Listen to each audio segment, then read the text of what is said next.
Tuhan adalah gembalaku, takkan kekurangan aku. Saudara-saudari yang terkasih di dalam Kristus, selamat pagi. Salam jumpa lagi dalam Sabda Siap Saji Jumat 2 Juni 2023, hari biasa pekan ke-8 dan sekaligus hari Jumat pertama di bulan Juni. Marilah kita berdoa dalam nama Bapa, Putra dan Roh Kudus. Amin. Allah Bapa yang Maha Rahim, melalui mereka yang mendahului kami telah mewarisi sabda-Mu. Semoga Engkau berkenan memperkembangkan iman umat-Mu sehingga sungguh berakar dan menghasilkan buah. Dengan pengantaran Tuhan kami Yesus Kristus Putra-Mu yang hidup dan berkuasa bersama Dikau dalam persatuan Roh Kudus Allah sepanjang segala masa. Amin. Tuhan bersamamu dan bersama rohmu. Inilah Injil Yesus Kristus menurut Markus. Dimuliakanlah Tuhan.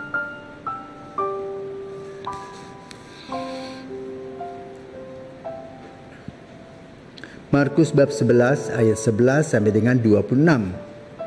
Pada waktu Yesus tiba di Yerusalem, ia masuk ke bait Allah dan meninjau semuanya. Tetapi karena hari sudah hampir malam, ia keluar ke Betania bersama ke-12 muridnya. Keesokan harinya, sesudah mereka itu meninggalkan Betania, Yesus merasa lapar, dan dari jauh ia melihat pohon ara yang sudah berdaun. Ia mendekatinya untuk melihat kalau ia mendapat apa-apa pada pohon itu. Tetapi waktu tiba di situ ia tidak mendapat apa-apa selain daun-daun saja, sebab memang bukan musim buah ara. Maka Yesus berkata kepada pohon ara itu, "Jangan lagi seorang pun makan buahmu selama-lamanya." Ucapan itu terdengar pula oleh para murid. Maka Yesus dan murid-muridnya tiba di Yerusalem. Sesudah masuk ke bait Allah, mulailah Yesus mengusir orang-orang yang berjual beli di halaman bait Allah. Meja-meja penukar uang dan bangku-bangku pedagang merpati dibalikannya, dan ia tidak mengizinkan orang membawa barang-barang melintasi halaman bait Allah. Lalu ia mengajar mereka, "Bukankah ada tertulis, rumahku akan disebut rumah doa bagi segala bangsa? Tetapi kalian ini telah menjadikannya sarang penyamun." Imam-imam kepala dan ahli Taurat mendengar tentang peristiwa itu. Maka mereka berusaha untuk membinasakan Yesus, tetapi mereka takut kepadanya, sebab mereka melihat orang banyak takjub akan pengajarannya. Menjelang malam mereka keluar lagi dari kota. Pagi-pagi Yesus dan murid-muridnya lewat dan melihat bahwa pohon ara itu sudah kering sampai ke akar-akarnya. Maka teringatlah Petrus akan apa yang telah terjadi, lalu berkata kepada Yesus, "Rabi, lihatlah pohon ara yang kau kutuk itu sudah kering."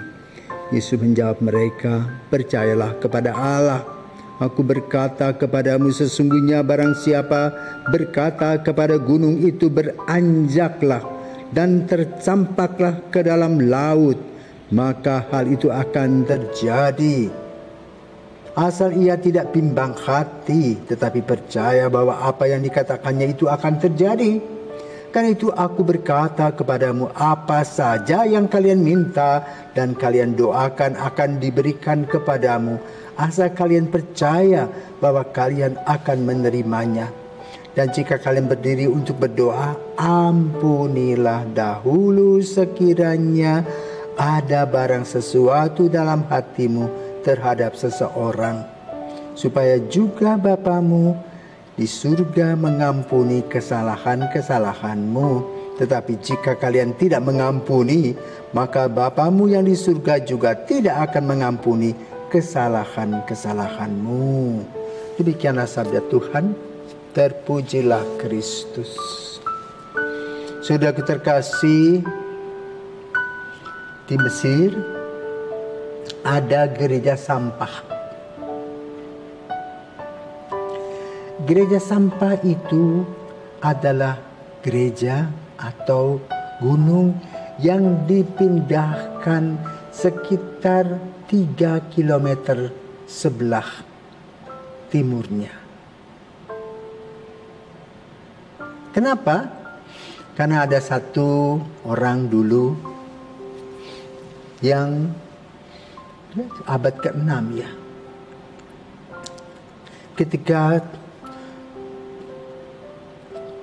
agama Islam mulai bertumbuh sampai di Mesir, lalu dalam penyebaran itu ada seorang mungkin haji yang datang ke Mesir dan minta kepada seorang uskup untuk bertaruh. Karena ada seorang umat Koptik waktu itu yang pindah menjadi mu'alaf dan melihat dalam ayat dalam bacaan hari ini, ya, dalam Injil Markus ini dikatakan, sesungguhnya barang siapa berkata kepada gunung itu beranjaklah dan tercampaklah ke dalam laut, maka hal itu akan terjadi asal ia tidak bimbang hati. Dari situ dipertaruhkan iman. Bapak Haji mengatakan kalau betul gunung itu bisa pindah, aku akan menjadi pengikut Kristus. Tentu uskup itu gundah, ya, imannya goyah. Tapi mereka berdoa dan pada hari H-nya mereka berdoa dan ternyata gunung itu pindah. Nah sekarang kalau kita mau pergi ke sana, itu sudah menjadi gereja sampah, gereja Koptik di Mesir. Ini Injil yang diuraikan oleh Markus. Iman menyelamatkan. Pagi ini kita mendengar dari Injil tentang tentang pohon ara yang tidak berbuah. Maka Yesus mengutuknya dan hangus. Kedua, Yesus menegur umat yang sembarangan berada di bait Allah. Bukan untuk berdoa tetapi untuk mempunyai motivasi-motivasi lain seperti berjualan, menukar uang dan sebagainya. Maka di sanalah Yesus menegur mereka dengan keras, dengan mengatakan bahwa rumahku adalah rumah doa. Yang ketiga, diingatkan kepada Petrus dan kawan-kawan agar iman mereka kokoh dan kuat. Nah, saudaraku terkasih, berdasarkan tadi cerita tentang gunung sampah ya, gereja sampah yang awalnya adalah sekitar 3 km dari sana sebelumnya, akan membuat kita terkejut. Iman bisa mengubah gunung sedemikian rupa. Maka bila kita mengalami banyak kesulitan, janganlah kita lari kemana-mana.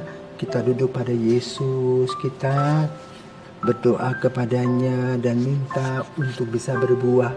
Jangan sampai seperti pohon ara yang tidak berbuah. Itu para misionaris dimanapun berada. Ketika mereka mau berangkat, biasanya mereka diberikan salib misi sebagai tanda pengorbanan. Tapi di dalam pengorbanan itu ada iman, harapan, dan kasih.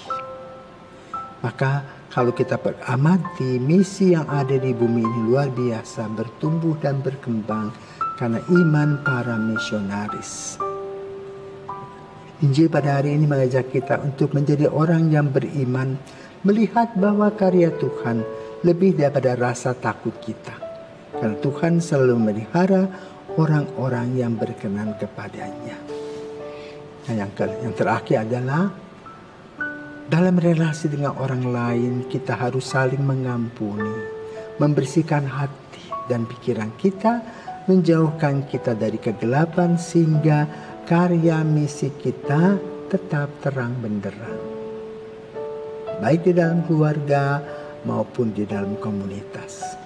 Mari kita menjadi terang Kristus di dalam kehidupan kita sehingga kita boleh menjadi orang-orang yang berharga di mata Tuhan dengan menjadi saksi Kristus.